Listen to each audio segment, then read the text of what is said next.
오늘 시간에는 방주로 들어가라 라는 제목으로 하나님의 말씀을 나누도록 하겠습니다. 아담과 하와의 타락으로 죄가 인류에게 들어왔고, 그 죄는 가만히 있는 게 아니라 그 속성상 퍼져나가기 시작했습니다. 특별히 3장 이후의 역사에서 그 죄가 어떻게 확대되는 걸 보여주고 있죠. 아담이 지은 죄는 바람 아닌 아담의 아들 가인에 의해서 자기 형제를 시기와 질투에 의해서 살인하게 되는 것을 우리는 목격하게 되죠. 뿐만 아니라 이 오대손 되는 라멕에 있어서는 오히려 이 4장 24절에 보면 자기에게 조금 이렇게 해를 가했다 해가지고 상대방을, 그것도 젊은 청년을 죽이는 것을 보게 됩니다. 근데 그냥 죽여서 이것이 안타깝고 그런 것이 아니라 오히려 자기가 죽인 것을 자랑하면서 가인을 위해서는 7배인데 나를 위해서는 77이라고 주장하면서 노래를 부르고 있는 것을 보게 되죠. 우리는 이것을 통해서 이 죄라는 것은 가만히 있는 게 아니라 이 죄의 속성, 죄의 전념성과 죄의 관성을 우리는 보게 됩니다. 마치 누군가가 표현했던 것처럼 이 커튼에다가 불을 붙이면 커튼이 그 자리에만 타는 게 아니라 결국에는 그 커튼이 불이 붙어서 온 집안을 태우게 되는 그런 것들을 우리는 보게 되죠. 그래서 우리가 그 죄의 타락상이 얼마나 무서운가를 우리는 깨닫게 됩니다. 자, 오늘 본문에 앞서서 창세기 6장 1절부터 4절에서는 그 죄의 절정이 어디에 있는가를 우리는 보게 됩니다. 우리 창세기 6장 1절부터 4절까지 말씀을 우리 잠시 한 절씩 교독해 보도록 하겠습니다. 제가 먼저 읽겠습니다. 사람이 땅 위에 번성하기 시작할 때에 그들에게서 딸들이 나니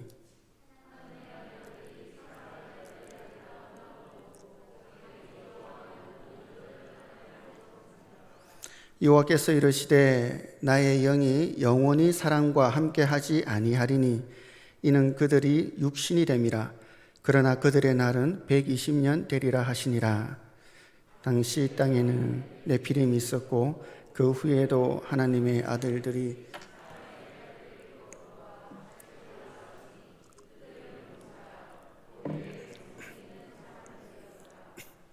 아멘. 이 본문은 죄송합니다. 대홍수가 일어나기 전에 그 시대가 어떠했는가를 말해주고 있습니다. 특별히 1절에 보시면 사람이 땅 위에 번성하기 시작할 때에 그들에게서 딸들이 내니, 그러니까 한마디로 이제 이 시대가 번성의 시대라는 거죠. 아담의 아들과 딸들이 그 수가 이렇게 급격히 증가돼 가지고 또 이게 남자와 여자와의 그죠 관계를 통해 가지고 많은 후손들이 일어났다는 것을 말해 줍니다. 한편으로 보면 창세기 1장에 하나님께서 축복하시기를 생육하여 번성하고 땅에 충만하라고 하셨죠. 그 하나님의 축복이 다름 아닌 이루어지는 것을, 성취되는 것을 성경은 말해주고 있습니다. 이 축복이 임했음에도 불구하고 그렇다면 이때 인간들은 도대체 어떻게 반응했을까요? 사실은 우리가 주님과 동행할 때 축복이 임했을 경우에 그 이후에 어떻게 우리가 반응하는가, 그것이 우리 영성생활에 더 중요하다는 것을 깨닫게 됩니다. 이 자리에 앉은 분들도 시기가 달라서 그렇지 누구나 축복을 경험합니다. 여러분들은 하나님의 축복이 임했을 때 그 이후에 어떤 반응을, 어떤 태도를 가지고 살아가십니까? 노아 시대 사람들은 하나님의 축복을 받았음에도 불구하고 그 축복을 온전히 하나님께 드러내지 못하고 오히려 그 축복을 내 것인 양 교만하고 그 축복을 왜곡하는 그런 모습을 보이게 되죠. 그것이 이제 2절과 3절입니다. 아까 읽었는데 제가 다시 한번 읽어드리면, 하나님의 아들들이 사람의 딸들의 아름다움을 보고 자기들이 좋아하는 모든 여자를 아내로 삼는지라. 여호와께서 이르시되 나의 영이 영원히 사람과 함께 하지 아니하리니 이는 그들이 육신이 됨이라. 그러나 그들의 날은 120년이 되리라 하는지라. 자, 간단히 정리를 하면 하나님의 아들들이 사람의 딸들의 그 아름다움, 외모에 반해가지고 그 여자들을 취한다는 겁니다. 그냥 취하는 게 아니고 이쁘기만 하면, 자기 마음에 들기만 하면 이 여자든 저 여자든 취한다는 이야기죠. 마구잡이를 취합니다. 이 모아엔 배들처럼 많으면 많다는 식으로 그 욕망이 드러나는 것을 보게 되죠. 아담과 하와의 선악과를 통해 움트렸던 그 욕망이 발화가 되어가지고 그 욕망이 온천지에 번지는 것을 보게 됩니다. 그런데 그 결과로서 하나님의 영이 그들에게서 떠났다는 거예요. 하나님의 영이 그들에게서 떠났고 그 떠난 결과 사람들은 하나님을 의지하지 아니하고 자신의 육체대로 하나님이 없는 삶을 살아갔다는 거예요. 그 기간이 120년이다 이렇게 되었다는 뜻입니다. 사실은 이 본문은 구약의 대표적인 난제 중에 하나입니다. 왜 난제냐면 도대체 여기 하나님의 아들들은 누구를 말하는 것인가? 사람의 딸들은 그렇다면 누구를 가리키는가? 이것이 지금까지 많은 논의가 됐지만은 해결이 잘 되지 않습니다. 근데 크게는 이제 세 가지로 요약이 됩니다. 첫 번째는 뭐냐 하면 이 구약 랍비들이 주장했던 부분인데 그 랍비들은 이것을 누구를 하냐면 이 하나님의 아들들을 세속의 왕이나 지배자들을 가리킨다고 합니다. 권력이 있는 사람들이 그냥 자기 백성들 가운데 이쁜 사람들을 취하지 않습니까? 많은 역사에서 그런 일이 일어났죠. 자, 그리고 두 번째는 보통 이렇게 개혁주의나 루터라든지 많은 사람들이 주장했던 바인데 이것은 무엇이냐면 이 하나님의 아들이라는 것은 다름 아닌 천사를 나타낸다는 거예요. 천사라든지 영적인 존재를 가리킨다는 겁니다. 그러니까 천사들이 이 땅에 와서 이쁜 사람의 이쁜 여자들을 보고 그들과 이렇게 동침을 해서 아내로 삼고 그 결과로 네피림을 낳았다 이런 식으로 해석을 해 나가는 거죠.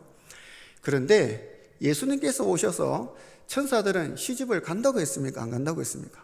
장가를 간다고 했나요? 안 간다고 했나요? 그리고 천사들이 아들인지 딸인지 알 수가 있습니까? 명확하게 기록이 되어 있지 않죠. 이게 해석을 우리는 알 수는 없고 우리 이걸 받아들이면 그리스 신화에 나오는 것처럼 이 성경이 신화적으로 변화되게 되죠. 세 번째는 이제 이 해석이 보편적으로 우리가 받아들이고 있는데 많은 부분에서 이런 설교를 하죠. 하나님의 아들들은 경건한 셋의 후손들이고 사람의 딸들은 불경건한 이 가인의 후손들이다 이렇게 이야기를 합니다. 그래서 이제 경건한 자들이 불경건한 여자들과 이렇게 외모에 빠져가지고 동침을 해서 그래서 이런 욕망의 시대에 이 시대가 이렇게 죄악으로 물들었다라고 해석을 하는 겁니다. 그렇다면 이제 두 가지가 있는데 이 본문에 의하면 하나님의 아들들이 사람의 딸들을 취했는데 그 결과 하나님의 심판을 받았는데 그 심판의 대상은 누구였죠? 하나님의 아들들이 아니고 사람의 딸들입니다. 본문은 주어가 하나님의 아들인데 오히려 하나님의 아들이 심판을 받지 않고 사람의 딸들이 심판을 받아요. 하나님의 영이 떠나는 것을 심판을 경험하게 되는 거죠. 이게 이제 성립이 안 되는 어려운 난제 중에 하나입니다. 두 번째는 제가 이 본문을 계속 보면 전제가 뭐죠? 전제는 셋의 후손들은 경건하다는 거예요. 그리고 가인의 후손들은 불경건하다는 전제가 있는데 이 전제가 무너지고 경건한 자들이 불경건한 자들을 다하게 아내로 맞이했다는 겁니다. 그리고 셋의 자손들 중에는 딸이 없습니까? 그러면 노아 외에는 그 경건하다는 셋의 자손들은 전부 다 이 불경한 자들하고 결혼했을까요? 어찌 보면 이거 조금 이렇게 맞추기, 억지기 같이 들릴 수도 있습니다. 그래서 구약학자 세일 해무라든지 얼마 전에 우리가 남산 성경교실에 가르쳤던 김진수 교수님 같은 경우는 이 본문을 그렇게 해석하지 아니하고 이 본문을 5장과 연결시켜서 합니다. 쉽게 말하면 창세기 5장은 6장과 따로 떨어져 있지 않죠. 바로 이어서 나오는 부분인데 그 5장을 우리가 해석을 할 때 6장에서 실마리를 얻을 수 있다는 거죠. 5장에서. 자, 우리가 5장 1절, 2절, 3절을 한번 볼 텐데 먼저 5장 1절을 한번 보도록 하겠습니다. 5장 1절 다 같이 읽겠습니다. 시작. 이것은 아담의 계보를 적은 책이니라.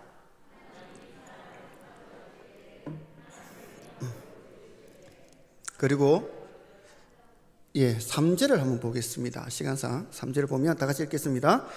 아담은 130세에 자기의 모양 곧 자기의 형상과 같은 자, 이 3절에 의하면 본문의 내용은 뭐죠? 아들과 딸이 부모와 자녀가 있는데 그 자녀는 어떻게 했다고요? 부모의 모양, 부모의 형상대로 지어졌다는 걸 말하죠. 그 자녀들은 부모의 형상을 물려받았다는 거예요. 부모는 전해줬고. 그렇다면 이것을 비유적으로 확산해가지고 하나님께서도 1절은 뭐죠? 자녀들을 하나님의 모양과 형상대로 창조했다는 거예요. 그렇다면 이게 동일하게 적용이 되는 거죠. 다시 말해서 모든 인간들은 하나님의 형상대로 지음을 받은 하나님의 자녀라는 거예요. 하나님의 아들이라는 이야기죠.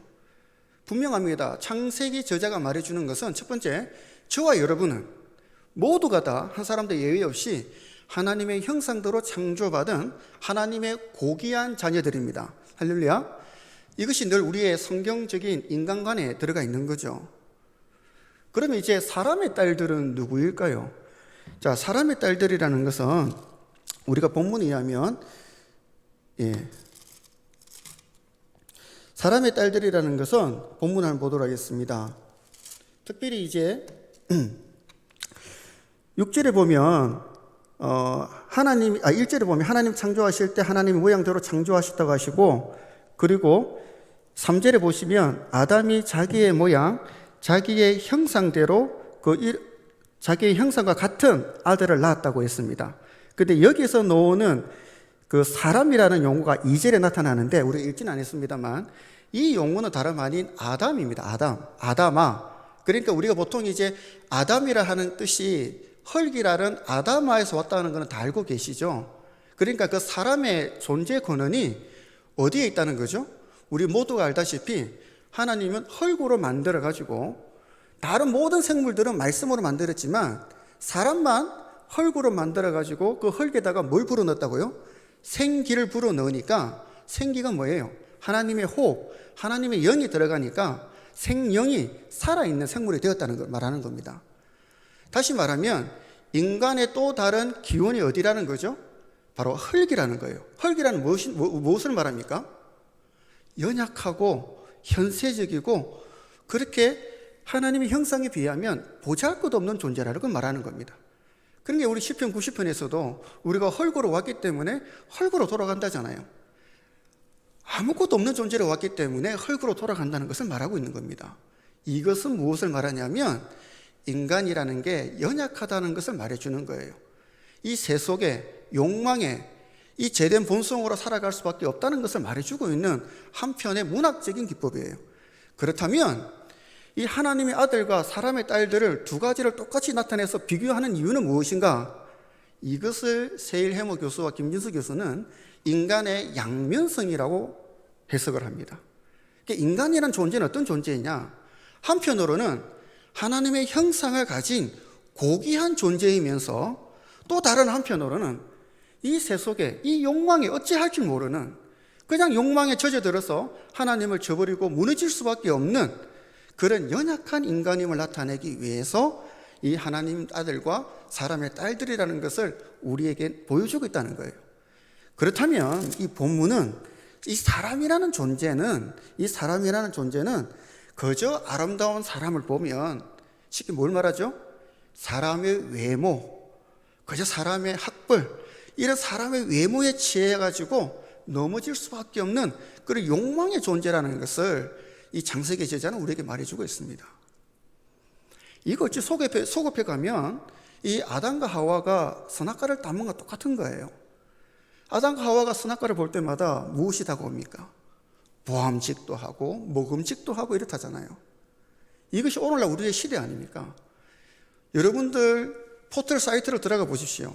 신문을 보십시오. 젊은 사람들을 보십시오. 지금 오늘날 이 병원이 참 힘든데 잘 되는 병원이 하나 있다 하죠. 어디가요? 성형외과가 잘 된답니다. 이 마스크를 쓴 김에 그냥 뜯어 고치는 거죠. 나중에 보면 놀라실 거예요. 누군지 못 알아볼 겁니다. 뭘 말하는 거예요? 이 시대가 사람의 그 외모에 그렇게 집착하는 거예요. 연예인들이 왜 이렇게 인기가 많습니까? 왜 젊은 애들이 연예인을 닮아가려고 우상처럼 떠받들고 있어요? 그 정도로 이 시대가 눈에 좋아 보이는 대로 따라가는 거예요. 여러분, 보는 거는 그냥 보는 게 아닙니다. 영적으로 보는 거에서는 굉장한 영향력이 있는 겁니다. 우리 모두가 그 보는 것에 처져들고 있는 거예요. 그 아브라함을 따라다니는 롯을 보십시오. 서로가 재산이 많아지니까 이제 갈라서게 됩니다. 더 이상 이제 싸우니까 평화를 위해서 우리가 갈라서자고 이야기하죠. 그래서 이제 롯에게 먼저 선택권을 주니까 이 롯이 예의도 없게 먼저 선점을 하죠. 가만히 보니까 눈에 좋아 보이는 물이 흐르고 사람들이 있고 네온 사이드이 막 반짝반짝 빛나는 어디를 택해요? 소돔성을 택하는 겁니다. 아브라함은 어떻게 해요? 아브라함은 자기가 봤을 때 아무것도 없는 헤브론 마물의 숲을 택합니다. 그 정도로 우리는 눈에 보는 것이 그것이 얼마나 중요하다는 것을 우리에게 말해주고 있는 거예요. 저와 여러분이 이 세상을 바라볼 때 늘 하나님의 시선으로 바라보시기를 바랍니다. 자, 이렇게 노아 시대의 사람들은 하나님의 형상을 드러내지 못하고 그저 육체의 욕망을 따라서 육체의 욕망이 충족되는 대로 그것이 자기에게 이끄는 대로 그냥 따라가는, 그냥 강물이 흐르면 흘러가는 대로 따라가는 그런 시대상을 우리에게 보여주고 있습니다. 그뿐만 아니라 2절에 보시면 하나님의 아들들이 사람의 딸들의 아름다움을 보고 자기들이 좋아하는 모든 여자를, 하나님은 일부 일체제를 만드셨는데 라멕은 2명의 여자를 구하죠. 그런데 이때 노아 시대 때는 한 사람이 일부 다쳐 모아인 배들 많으면 많을수록 좋다, 이렇게 많은 여자들을 아내로 거느리려고 하는 이 정말 욕망이 감추어질 수 없는 그런 시대를 말해주고 있습니다. 이것을 통해서 창세기 제자는 이때 얼마나 인간의 죄악상이 심각했는가를 우리에게 말해주고 있는 것이죠. 얼마 전에 신문에 보니까 서울 어느 자치구의 한 여성복지센터장이 이 장애인을 비하하고 아주 희한한 말을 했다고 합니다. 저는 처음에 제가 장애인 부스를 맡다 보니까 이 장애인을 비하했다는 말이 너무나 이상해서 무엇인가를 봤는데 이 센터장이 글쎄 장애인도 비하했지만 이런 말을 남겼습니다. 한 남자에게는 3명의 여자가 필요하대요. 한 여자는 오솔길을 같이 걸을 수 있는 여자, 2번째는 가정 살림살이를 하는 여자, 3번째는 잠자리를 같이 할 여자. 그러니까 한 남자에게 이 3명의 여자가 필요하다는 겁니다. 근데 이제 가만히 보니까 이 말을 한 센터장이 성이 여자예요. 그게 더 충격이었습니다.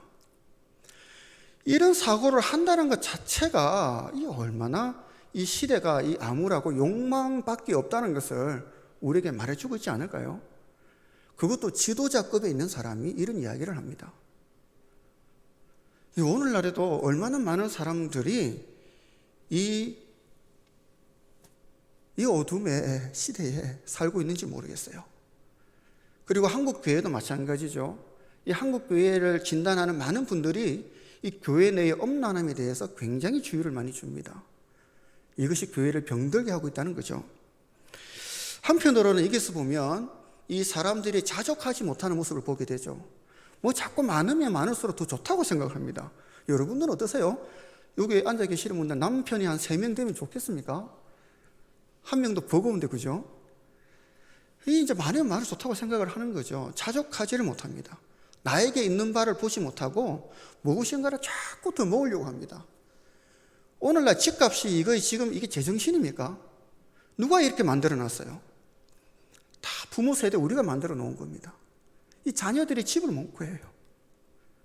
이 부모들의 욕심과 욕망이 이런 결과를 낳습니다.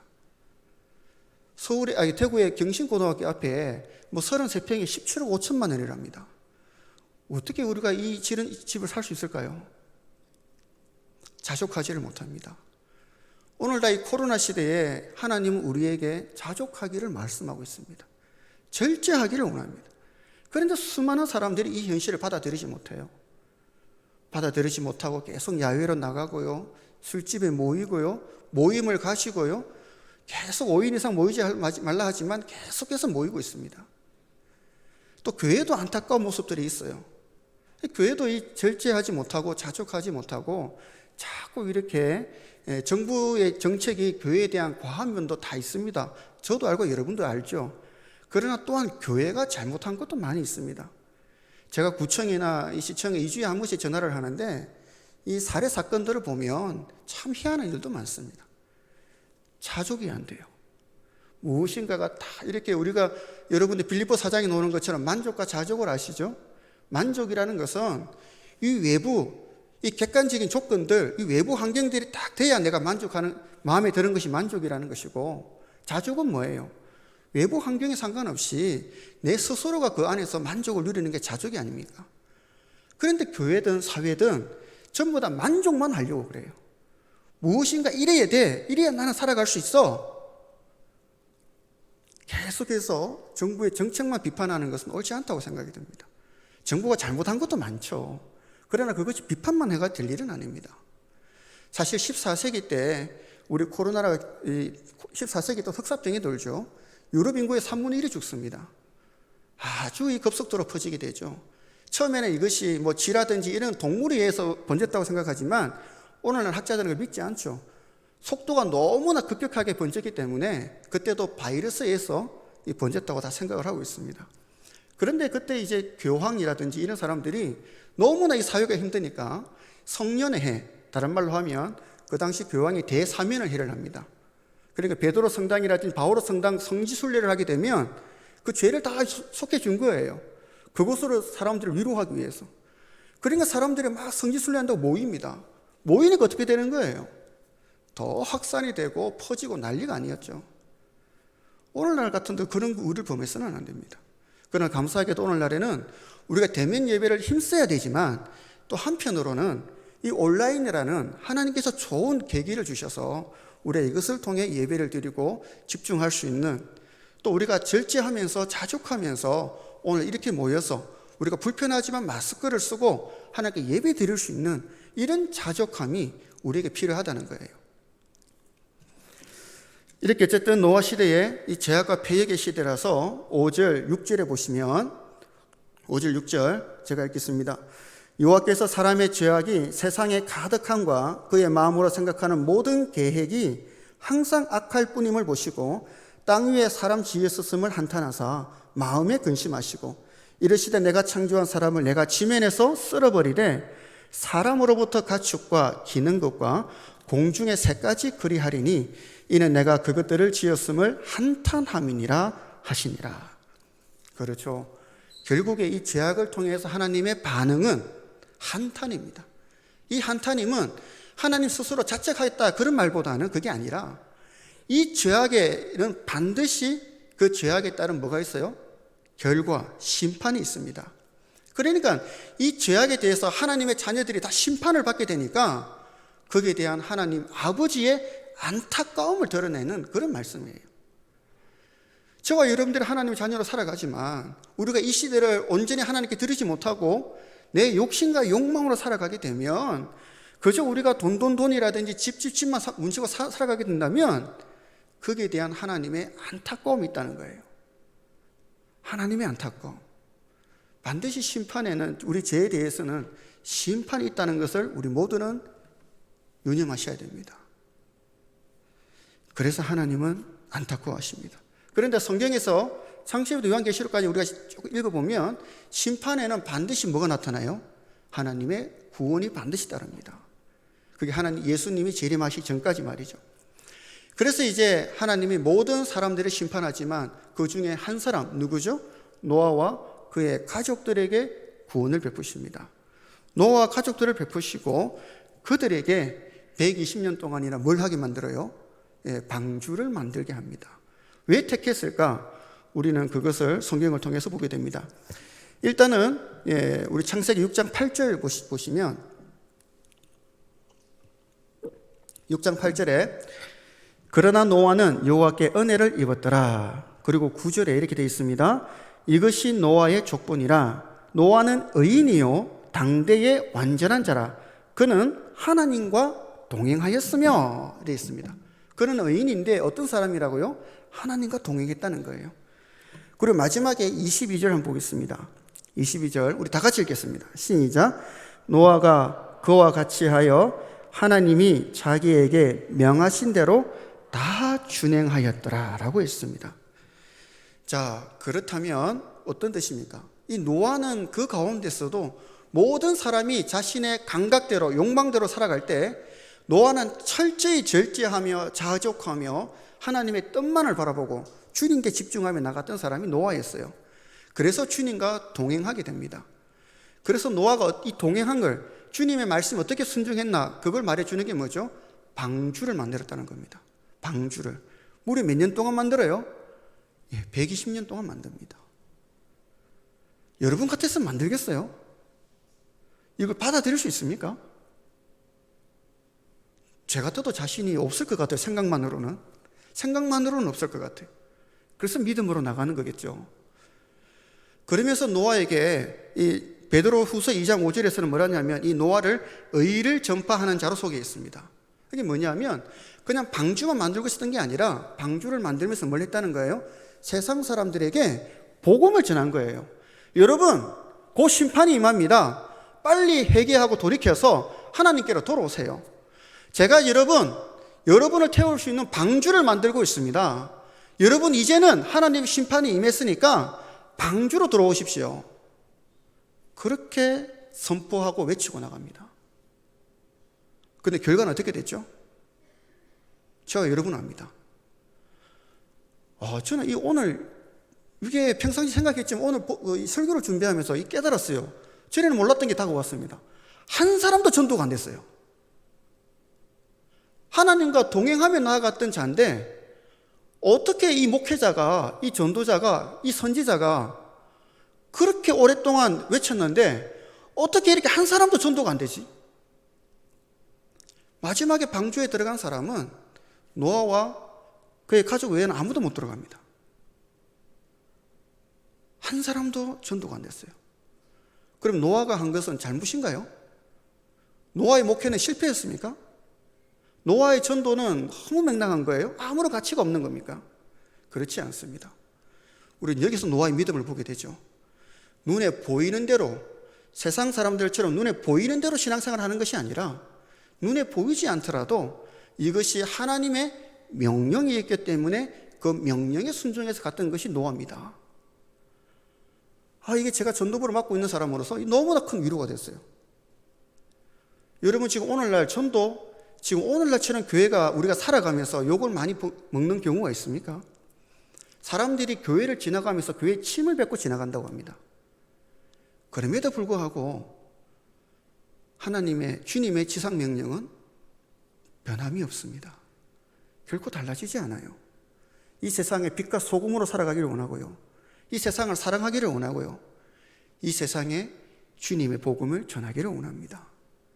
물론 방법은 과거와 조금은 달라져야 되겠죠. 지혜롭게 전해야 될 겁니다. 그러나 복음 전하는 것이 물러서서는 안 됩니다. 환경이 변해됐다 해가지고. 그래서 우리 교회도 매주마다 새 가족이 일어나기를 원합니다. 비록 또 우리에게 눈에 보이는 열매가 없더라도 지금 이처럼 완악한 시대에 교회에 침을 뱉는 이 시대에 그런 열매가 없더라도 노아처럼 주의 명령에 순종해서 주의 복음을 전하는 이 자리에 있는 모든 남산의 성도가 되기를 바랍니다. 저도 오늘 이 본문을 읽고 맞아, 나부터라도 다시 한번 복음을 전해야 되겠구나 생각이 들었어요. 우리 모두가 다른 걸 보지 마시고 주의 명령에 순종하며 나아가는 그런 이 시대의 노아가 되기를 바랍니다. 우리는 다시 본문을 볼 때 다시 한번 보아야 됩니다. 마태복음 24장에서 주님은 오늘날의 시대가 노아의 시대와 같다고 했어요.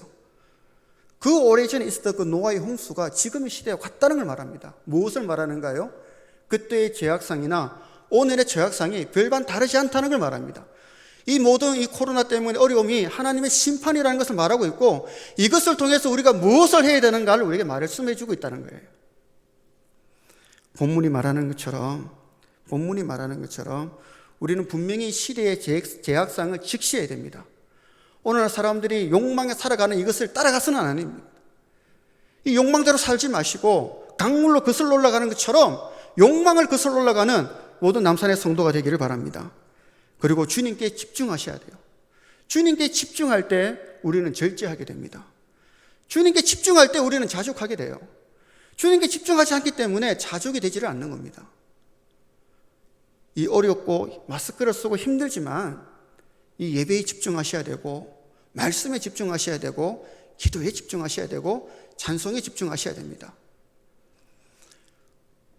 제가 그를 통해서 남산지도 말씀드렸지만 우리 미문 식구들이나 에바다 식구들 가운데서도 이 성경 읽기가 점점 늘어나고 있고 거기서 고백했던 것처럼 그분도 이렇게 고백을 합니다.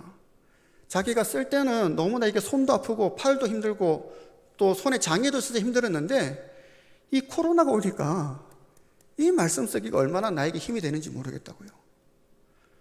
에바다 식구들은 사실 글 쓰는 게 힘들거든요. 그래도 그분들도 이렇게 하나 써가면서 점점 인원이 늘어가면서 말씀과 함께 주님과 동행하는 그런 모습을 보게 됩니다. 여러분, 이 시대에는 더욱더 골방이 우리에게 더 필요한 시대입니다. 자꾸 나가기보다 지금은 절제해야 될 시대에 이 골방에서 말씀으로 승리하시길 바랍니다. 기도로 승리하시길 바랍니다. 찬양으로 나가시길 바랍니다. 얼마 전에 차를 타고 가는데 차에서 찬양이 나왔어요. 극동방송에서. 그래서 찬양이 너무 은혜가 돼가지고 한 번은 차를 세우고 거기서 찬양을 불렀습니다. 찬양을 부르니까 눈물이 나더라고요. 왜 눈물이 날까 생각했더니 요즘에 우리가 찬양을 못 부르잖아요. 이 코로나 시대에 소리도 잘 못 지르잖아요. 물론 그렇게 해야 됩니다. 그러다 보니까 찬양이 안에서 갈급해지더라고요. 그래서 우리 모두도 집에서는 가능하니까 그런 주님을 표현할 수 있는, 주님께 집중할 수 있는 그런 은혜가 임하기를, 누리기를 주님으로 축원합니다. 그리고 노아처럼 복음을 전하셔야 돼요. 한국 교회는 분명히 코로나가 끝나면 포스트 코로나 시대에는 제 말이 아닙니다. 제가 뭘 알겠습니까? 전문가들이 이야기할 때 한국 교회는 쇠퇴하기 시작할 거예요. 중세가 그랬습니다. 이 쇠퇴를 막는, 그걸 그래도 우리가 안간힘을 쓸 수 있는 것은 복음을 전하는 일입니다. 다른 뭐가 있겠어요? 어느 시대보다도 세상 사람도 욕을 들을 겁니다. 그럼에도 불구하고 우리의 믿음의 가치가 그거라면 복음을 전하는 남산의 성도가 되기를 바랍니다. 그리고 방주로 들어가셔야 돼요. 저와 여러분이 방주로 들어가셔야 되고, 우리의 가족을 방주로 들어가게 해야 되고, 우리 이웃을 방주로 들어가게 해야 됩니다. 힘드시죠? 그래도 방주로 들어갑시다. 방주로 들어가서 주님께 집중하고 자족하고 승리하는 우리 모든 남산의 성도가 되기를 주님의 이름으로 축원합니다. 기도드리겠습니다. 하늘에 계신 아버지 하나님, 감사를 드립니다. 오늘 노아를 보게 됩니다. 그 죄악에 관영했던 시대에 그 노아가 어떻게 하나님과 집중하며 동행했는지를 보게 됩니다. 눈에 보이는 대로 살아가는 것이 아니라 하나님의 명령대로 순종하며 집중하는 것을 보게 됩니다. 이 자리에 있는 모든 남산의 성도들도 주님께 집중하며 주님과 동행할 수 있는 은혜를 더하여 주시옵소서. 오늘 이 시간 함께할 줄 믿사오며 예수님의 이름으로 기도드립니다. 아멘.